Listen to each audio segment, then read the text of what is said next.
Welcome to Vidya home. आज हम law of tort के पूर्ण या कठोर दायित्व के एब्सोल्यूट और स्ट्रिक्ट लायबिलिटी के बारे में पढ़ेंगे। तो चलते हैं, देखते हैं क्या होता है ये। पहले जान लेते हैं पूर्ण या कठोर दायित्व क्या है। कभी कभी ऐसे मामले भी होते हैं जिनमें वादी को हुई क्षति के लिए प्रतिवादी उत्तरदायी माना जाता है, जबकि वास्तविकता यह होती है कि प्रतिवादी ना तो ऐसे परिणामों की इच्छा करता है और ना ही उपेक्षा का दोषी होता है। अर्थात व्यक्ति सीधे तौर पर नुकसान के लिए जिम्मेदार नहीं होता, परंतु नुकसानी का जिम्मेदार उसी को माना जाता है। इस नियम को ही कठोर दायित्व का सिद्धांत कहते हैं। इस सिद्धांत को रायलेंस बनाम फ्लेचर वाद में प्रतिपादित किया गया है। तो ये वाद देख लेते हैं क्या है। रायलेंस बनाम फ्लेचर वाद। इस वाद में मिल मालिक ने अपनी भूमि पर तालाब बनाने के लिए ठेकेदारों को नियुक्त किया था। भूमि को खोदते समय नौकरों को जमीन में नालियां मिली जो पड़ोसी की भूमि में बनी खान में जाती थी। नौकरों ने लापरवाही से उन नालियों को मिट्टी से बंद कर दिया। जब तालाब पानी से भरा गया तो नालियों के जरिए खानों में पानी भरने से पड़ोसी का नुकसान हो गया। न्यायमूर्ति ब्लैकबर्न ने निर्णय दिया कि मिल का स्वामी पड़ोसी की क्षतिपूर्ति के लिए उत्तरदायी है। यदि कोई व्यक्ति अपनी भूमि पर ऐसी वस्तु एकत्रित करता है जो निकल जाए तो पड़ोसी को नुकसान हो जाए तो ऐसा कार्य अपने जोखिम पर करेगा और नुकसानी के लिए जिम्मेदार होगा। इसी को कठोर दायित्व कहते हैं, क्योंकि इसी में प्रतिवादी पर बिना त्रुटि या उपेक्षा के दायित्व उत्पन्न होता है। रायलेंस बनाम फ्लेचर निर्णय से 3 तथ्य सामने आए जो इस सिद्धांत का निर्माण करते हैं। पहला, प्रतिवादी द्वारा अपनी भूमि पर कोई ऐसी चीज लाना या जिसके बच निकलने पर वादी को नुकसान की संभावना हो। बी, ऐसी चीज का बच निकलना। सी, प्रतिवादी द्वारा भूमि का अप्राकृतिक प्रयोग। पूर्ण और कठोर दायित्व का अर्थ। न्यायमूर्ति ब्लैकबर्न ने अपने निर्णय में पूर्ण दायित्व शब्द का प्रयोग किया। वास्तव में ये दायित्व कठोर है और किसी भी तरह से पूर्ण नहीं है, इसलिए पूर्ण कहना उचित नहीं है, इसको कठोर कहना अधिक उचित है। कठोर दायित्व के सिद्धांत की तरह दूसरे नियम भी है, जैसे प्रतिनिधिक दायित्व, कानूनी कर्तव्य भंग, मानहानि, सह परिवर्तन आदि। इनमें प्रतिवादी सीधे तौर पर क्षति नहीं करता, लेकिन नुकसान की भरपाई करनी होती है। रायलेंस बनाम फ्लेचर वाद के सिद्धांत के अपवाद।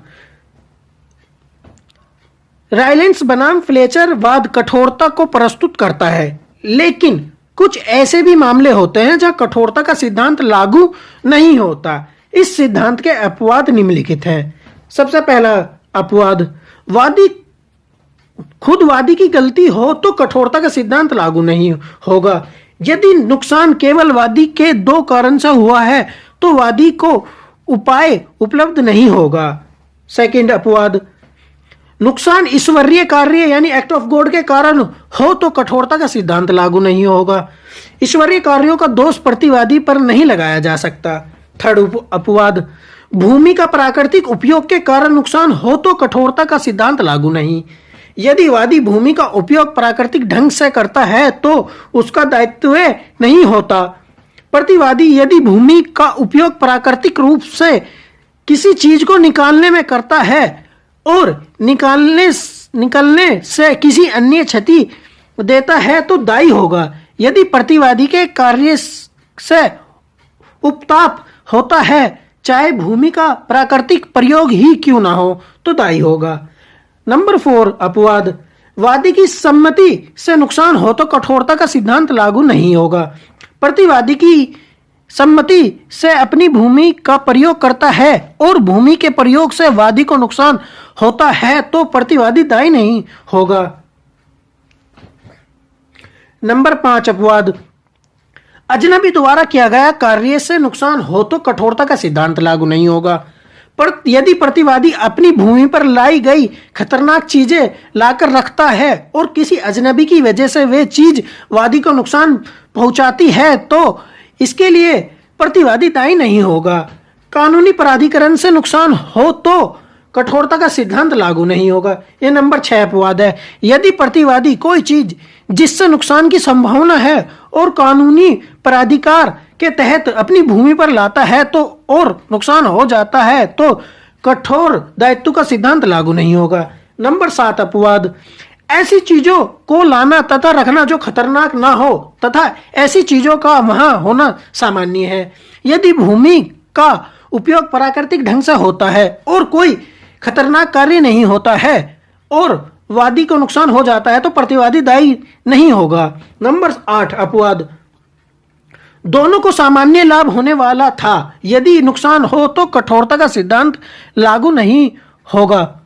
यदि खतरे के स्रोत से जो चीज बच निकली है वे प्रतिवादी और वादी दोनों के सामान्य हित के लिए थी तो प्रतिवादी दायी नहीं होगा।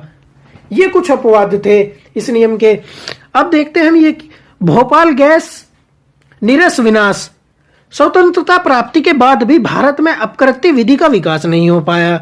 भोपाल गैस नीरस विनाश ने अपकृत्य के संबंध के भारतीय न्यायालयों की सुस्ती, अक्षमता और उदासीनता को प्रकाश में लाया। 2 से 3 दिसंबर 1984 को भोपाल स्थित यूनियन कार्बाइड की फैक्ट्री से जहरीली MIC गैस के नीरस से 300 लोग से अधिक लोगों की मौत हो गई और 2 लाख से अधिक लोग घायल हो गए थे। ये अमेरिका की कंपनी थी। भारतीय संसद में कानून पास करके अमेरिका में वाद दायर करने का अधिकार ले लिया गया।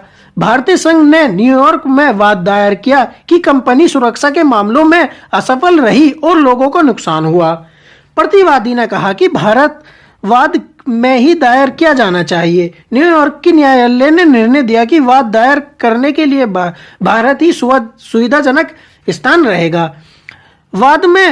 वाद भोपाल के जिला न्यायालय में दायर किया गया और कोर्ट ने अंतरिम आदेश दिया कि पीड़ितों के प्रतिकर और कल्याण के लिए 350 करोड़ रुपए 2 माह में जमा करें। प्रतिवादी ने उच्च न्यायालय में अपील की और धन की राशि 250 करोड़ कर दी। उच्चतम न्यायालय में वाद के जाने पर वहां 715 करोड़ रुपए का प्रतिकर लगाया गया जबकि सरकार ने 3990 करोड़ रुपए के प्रतिकर वाद किया था। शायद ये निर्णय सरकार और कार्बाइड कंपनी के बीच समझौते के आधार पर था। उच्चतम न्यायालय के निर्णय की संसद में आलोचना हुई। ये निर्णय ओलियस गैस नीरस वाद में उच्चतम न्यायालय के दिए गए पूर्ण दायित्व सिद्धांत के खिलाफ था, जिसमें कहा गया था कि उद्यम जितना बड़ा और जितना सद्यम होगा प्रतिकर की धनराशि उतनी अधिक होगी। तो ये आज हमने टॉपिक पढ़ा एब्सोल्यूट और स्ट्रिक्ट लायबिलिटी। दोस्तों, अगर आप लॉ से संबंधित कोई भी नोट्स, वीडियो या किसी भी टॉपिक पर सिलेबस या नोट्स चाहते हैं तो आप vidyam.com पर विजिट कर सकते हैं और वहां पर अपनी राय भी हमें बता सकते हैं और आपको किस टॉपिक पर वीडियो चाहिए वो भी हमें बताएं। मिलते हैं नेक्स्ट वीडियो में।